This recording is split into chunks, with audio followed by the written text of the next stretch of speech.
Hi, and welcome to the latest episode of It's Not Just Hot Air, the podcast from the Pilot Group. Today we're going to be talking about the gas market. So we're going to be talking about what the trends are, what's driving change in that market. And I'm joined by Phoebe and Josh, both from Pilot Group. And I'm sure you guys will do a much better job than I will at introducing you. So would you guys like to just tell everyone who you are and what you do? Sure. Do you want to go first?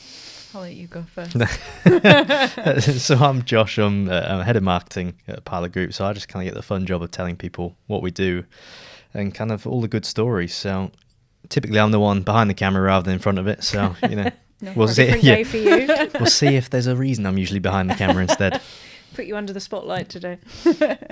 And I'm Phoebe Baker. I'm one of the account managers for the sales team. So it's all about growing new business and our existing business as well. So yeah, been with the business, I think 6 years now altogether. So yeah, nice. Normally out and about with the customers. So you should have a lot of war stories, I think, that you can bring to the podcast. Maybe. Maybe. We won't name the innocent or the guilty. So last time we met, we were talking about everything you need to consider if you're as an owner of a large industrial warehouse, for example. If you're thinking about moving away from gas to renewable energy, what sort of things you should be considering. And I think what came out of that podcast was it's not as straightforward as renewable is great, gas is bad, obviously. So we're sort of starting the journey into this deep dive, and I think relating to the energy management systems that you produce and how you support companies that have gas heating and help them to drastically reduce their costs.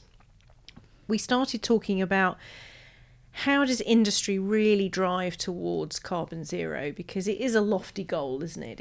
It's something that everyone's talking about. The government's putting targets in place, but the reality is if you've got a 30-year-old warehouse, a 40-year-old warehouse, sometimes even older, what's the reality around that? And then going on from that, how do we take into account some of the schemes that the government are offering in relation to those targets? What are the incentives that are around, and then what are the trends that are impacting the gas market right now? So, just at a high level, what do you guys see in the market at the moment? I think it's a tough time for it at the moment. I think I was on a EMA webinar recently where they think this might be probably as good as it gets for the foreseeable in terms of pricing, at least. Really? We had the spike, it's come down a bit, but there's a lot of volatility still in the market and there's no guarantees with it. And we're now that time of year where people are searching for their new contracts again. It's actually probably now at the point where you're going to hit a high again. When you leave it to the last minute, unfortunately, that's typically what happens with it. But I guess, you know, the situation is where it is at the moment, and it's how you deal with that best. Yeah, I think possibly a good time to secure an energy tariff was probably July. So too late if you do it. Yeah. It sort of bottomed off. I think the lowest I probably saw it in July was around 5 to 6p. But in still comparison to what people were paying 2-3 years ago for gas, you were talking more around the 1 to 2p mark. So really? It's still a 3 times increase on someone's annual spend in that respect, even if they are paying a good rate now, which is around that 6p mark. But yeah, I think a lot of it really, I think I say this a lot to clients because it is a bit of a double-edged sword, because as much as a business does not want to be hit by the increase of costs, specifically on gas and electricity, what it is encouraging now is that it's bringing more awareness and probably more speed to actually looking at things around energy reduction and energy saving projects, not just from a reduction perspective in consumption, but also a reduction in cost and actually limiting any damage caused by the increase of costs as well. So it is spurring people on more so, where a payback of something like solar was around 6-7 years, you're now looking at maybe 12 months, 18 months, even 3 years, which is still good from a business's perspective to take things forward like that. So yeah, definitely. So it's interesting, isn't it? So it's sort of accelerated that focus, both from a an ROI point of view, but also a focus point of view in terms of it's suddenly gone to the top of more agendas, I'm guessing. Yeah. I mean, I think it's McKinsey said that 75% of gas buyers are expected to reduce their gas usage over the next 5 years. I think that's the important thing about it. You know, the tariffs and gas prices will be what they will be. There's very little you can do to have an impact on that. So the bit you have control over is what you're consuming. Yeah. So look at that from, you know, point one is look at what your own consumption is and how you might be able to get the best out of that. What efficiencies can you drive that reduce that cost? Sorry, go ahead. Yeah, no, I think Josh is right. I think as well, the more that we look from a business's perspective, the way that they look at it as well, they are naturally going to be penalised for gas in the future. You can see that with what's happening with the climate levy change charges too. I mean, with electricity, I think it's capped at now 0.775p. But the more the years that we go into it, I think around April it renews. The CCL charge will go up around, I think at the moment for gas we're at 0.627p. I think it goes up to what electricity is next year, and it's going to increase. That's what they forecasted. So people are going to be penalised for actually keeping gas going forward now, which is not helping in terms of annual spends as well. Definitely. And in terms of what alternatives there are, because we have obviously green hydrogen, biogas or biomethane, you know, how valid are those alternatives for people? I guess it depends on the scenario you are as a business or what properties you have. I think for the businesses that we probably see and you see on far more than I do, I don't go out and about as much as you do, that's for sure. But I think that the applications for the gas heaters that we see, there aren't that many viable alternatives, especially from a cost point of view. You might be able to replace with air source heat pumps some spaces, but from what I've seen, the cost difference is phenomenal for someone to take a hit with that. Well, yeah, because if you think about it from an electricity tariff perspective compared to gas, you're not actually consuming any less if you were to move over to an electrified option. But now what you're actually doing, yes, you can offset, which is brilliant. You can't really do that particularly with gas. But you're still looking at a 3 times increase on an annual spend by converting over to electricity. So it's not that simple. I think where I feel customers' pains more as well is that when they're on sort of red diesel, because that is being phased out. It is government legislation now that they have to phase red diesel out. So they're moving all over to sort of, I say natural fuels, but more sustainable fuels, to something like kerosene, LPG and propane into the mix of that, where rates are cheaper, but it's not like you're in a gas tariff where you can fix the tariff for 2-3 years. You are effectively spot buying, and you're going where the market is essentially. So if you're buying in every quarter, then you're paying what those market prices are. So it's not as simple as looking at alternatives. And Josh is right, the types of buildings that we work with and the applications, especially in an industrial application, it's not that easy to convert over to gas. Is for a brand new building, but not so much for 1940s building that are essentially a tin shed. Yeah, and I expect there's probably still quite a lot of those about. Yeah. I guess probably the other thing to think of it, if you're looking at cost saving, that's one aspect. If you're looking at reducing your carbon footprint and the emissions, I guess at the moment as well, not a lot. I can't remember the exact stats of what the grid actually is still powered by fossil fuels to up to a certain percentage, especially when we hit winter and we haven't got the solar that we might see. I know you can look online and look at the grids and see where the power is being drawn from. And it's just I guess that's for the energy companies to sort out, and hopefully we get to that point soon, as we'd love to see it, that it's all powered by renewables. But just to remember that replacing gas with electricity doesn't completely wipe out that fossil fuel element of the energy that you are consuming. No.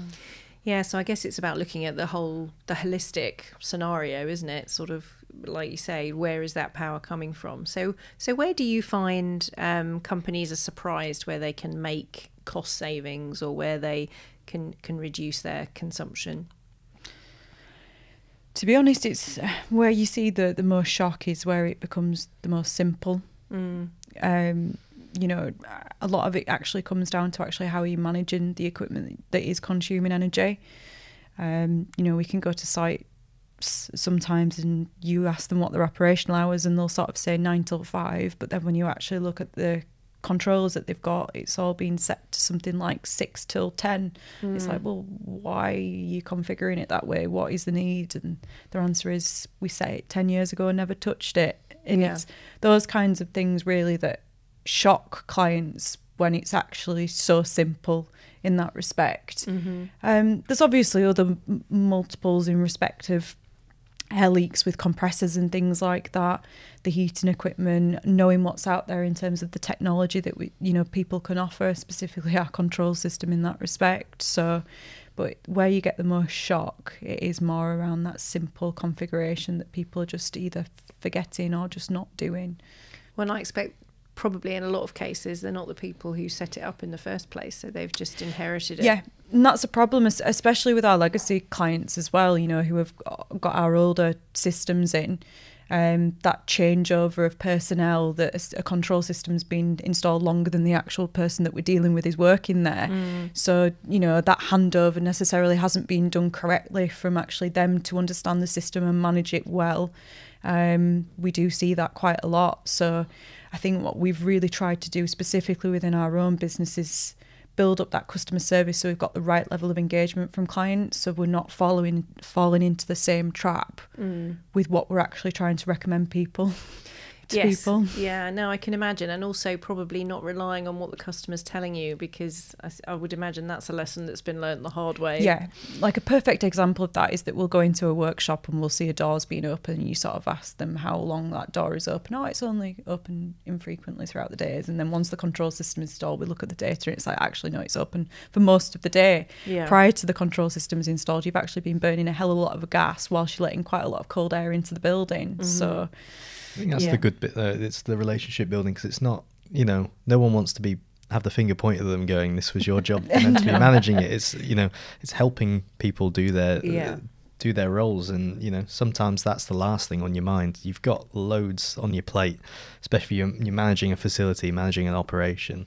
You might see a door open once and you might, go, that's only happened once, that's fine. But sometimes you need a little bit of support, and if a system can do that for you rather than you have to manually do that, then great. Well, exactly, because it's not their full-time job, is it, to monitor those doors or even monitor what the heating's doing? Because I would imagine it's one thing of 100 on their list to worry about. And I would imagine as well some of the responsibilities are quite siloed, especially when you're talking about companies who've got 100 sheds rather than just 2, for example. It's probably quite siloed in terms of how shift patterns are managed, let alone how the heating is managed. Yeah, and I think a lot of it, even with a single site as well, where sort of main point of contact can sometimes be like a production manager. And the last thing on a production manager's mind will be sort of the heating, because they've got production to run and that is the core of their business. That's what makes them money. So if it's the case of, configuring heating times for your heaters, or sorting out a machine that's had downtime for an hour that's going to make you X amount of money, what would you naturally go to first? So Josh is right. It's not necessarily about giving someone a slap on the wrist. It's about aiding that support and also taking that manual intervention away from them, where there is something that's ticking away in the background, but also you can have that ease of use access to it, where you can start making sure that things like times are scheduled correctly or bank holidays are programmed in and things like that, really. And just sort of circling back to how the market's been, and as we said at the beginning, it's been very volatile, and obviously the situation in Ukraine is not changing, so that's not helping, and various other global situations. And I would imagine for some of your customers it's had a huge impact, especially for manufacturers, for example, or even distribution companies who operate on typically low margins. Yeah. And you think, how much revenue, I know we've talked about this before, Josh, about how much they have to make to cover that. Yeah, it's exactly that. If you have an increase of £100,000 in your energy bills and you're a 5% profit margin business, that's £2 million in sales that you have to then increase by. And I think that's when you think about the production side of fixing the machines and stuff. If you knew that problem was there, but it's physical, it's in front of you, so you can see it, you can feel it, so you then make the change to fix it. Energy's there as well, and you could be feeling just as bigger impact from that just by the increase in costs. And I think when you put it down in layman's terms like that, when you look at your profit margin, how much if any business can suddenly kind of out of thin air get an extra £2 million worth of business, I think you're in a pretty good place. You're in a pretty good place. If you can do that. So it's always one to kind of think about as well. It is, isn't it? And it must be interesting sort of trying to bring that to attention, because going back to silos again, I would imagine there's part of the business that has a view on that. And like you say, if it was a machine that was broken down that was impacting profit or revenue in that way, it would be much easier to fix. But probably the people who are tracking that bit don't necessarily see how the heating could help them tackle that issue. Yeah, that is very true. I mean, as well, a lot of businesses use quite a lot of gas, especially in the manufacturing industry, use a lot of gas as part of their manufacturing process as well. You're talking sort of about big kiln ovens where really there's no alternative to move away from gas, because I don't know the full intricacies of how an oven works, but from what I've been told, that electric powered ovens don't burn the same the way that gas does. I suppose it's almost just like a stove at home in some respects. Yeah, the distribution of heat probably isn't. Yeah. Again, I'm not an expert. So I've cooked the odd roast dinner in my time. But exactly that. But when you one business that I actually went to see over in Blackburn, their spend with process included in heating as well of that was around 65 grand a year. They'd seen, and that was of a tariff around 1.9p. They'd seen a rise to around 26p, so the spend had just come under £1 million a year. Good Lord. And a lot of that, don't get me wrong, was bulk. 80% of it was process use, but in actual fact, when profit margins are so slim in that respect, it's about identifying what you can look at in terms of your gas usage, and heating is a really, really good way to start in that respect, and is quite a quick win. Depends what you look at, but I mean, the average of 43% of that 20% is still going to be a hell of a lot of money. It's going to be pretty hefty, Yeah. isn't it, at those rates? Yeah, definitely. don't ask me to do the math. Well, and such a quick win too, so it just sort of seems a bit like a no-brainer. Especially at this time of year. This is the kind of the crux of it, and why now is a perfect time to have a look at what you're consuming on heat in particular. Yeah, definitely. Well, thank you guys. Appreciate your time today. I think it is quite interesting, because I think while obviously people know prices are going up and prices are volatile, and it's winter time, so that's only going to increase certainly in the short term, I think it's good to sort of give people an idea of where they can make savings. So thanks for your time today, and we'll see you on the next one. I'll try to get back behind the camera next time instead. Thank you. I think I might. Thanks for listening today, and we look forward to having you join us again next time. But for now, it's time to close the shutter on another great episode of the Not Just Hot Air podcast.